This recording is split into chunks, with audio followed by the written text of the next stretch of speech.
At the crossroads of Drifting Brook and Just Wandering Lane is a way of life that's simple and certainly small in size. Welcome to my empty tiny house. But big in something new tiny home buyers like Brandon Lloyd find much more valuable. When you live in a big house, it's comfortable to go home and just hang out in the living room or whatever and not go out. Well, here, your house is tiny, and part of your house is actually being outside and meeting your neighbors as part of your living condition. She's just moving into the Wildflowers tiny home community in Flat Rock, North Carolina. A few houses down, Come on in, guys. Pam McMasters, a retired fashion industry professional, moved in last May, happy to leave behind her high society lifestyle. It was like Christmas morning every morning when I got up. It was like everybody was walking by, walking their dogs. Hi, how you doing? And I fell in love, and that was it. Both McMasters and Lloyd confess giving up so many belongings ain't easy. I changed out my bed. I have a queen-size bed. That's for sale if you want it.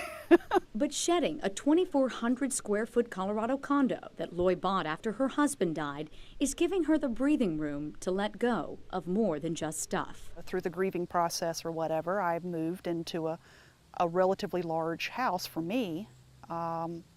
And then began to just fill it up. You don't want your stuff to own you. And I realized during this past 5 years that that's exactly what I had allowed to happen.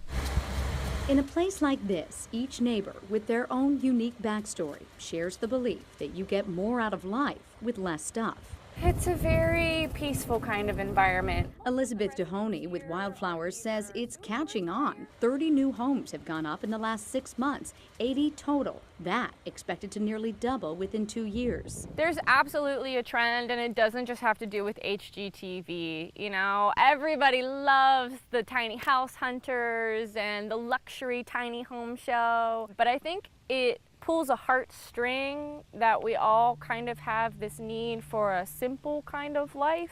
The dramatic downsizing can be easier on your purse strings too, but it's not as inexpensive as you might think. The homes run about $90,000 with a $500 a month lease. Randy Hansen can hardly keep up with demand at his Lake Walk tiny home village in Greer, South Carolina. Now this one's quite a bit smaller. Since it opened 6 months ago, Hansen says Lake Walk sees a steady stream of interested tenants, quickly snatching up the 43 spots. In Pickens, you'll find Opportunity Village. In Clemson, The Pier. Go down about 4 inches. Tiny home enthusiasts eager to build a way of life that takes the emphasis off things. I'm kind of selling freedom. Oh, wow. Oh. Watch your head. That's not to say it's for everyone. The Griffins have seen some tiny home communities that could bring on claustrophobia to even the most open-minded folks. They're straight up and down. They're straight, but they're literally. When I tell you they're this far from each other, I'm not exact. I mean, you could sneeze and the other guy would hand you the tissue, you know. So there's storage over here. Still, McMasters finds living life richly without all the riches is a deeper happiness. It's not stuff. It's people and relationships. And Loy has discovered the lack of space. Well, the number one personal decision that drove this was finding a place where I felt a part of the community. Creates more space Come on. for what is truly most important. In the Carolinas, Diane Lee, 7 News. Come on. Let's go. Let's go up there.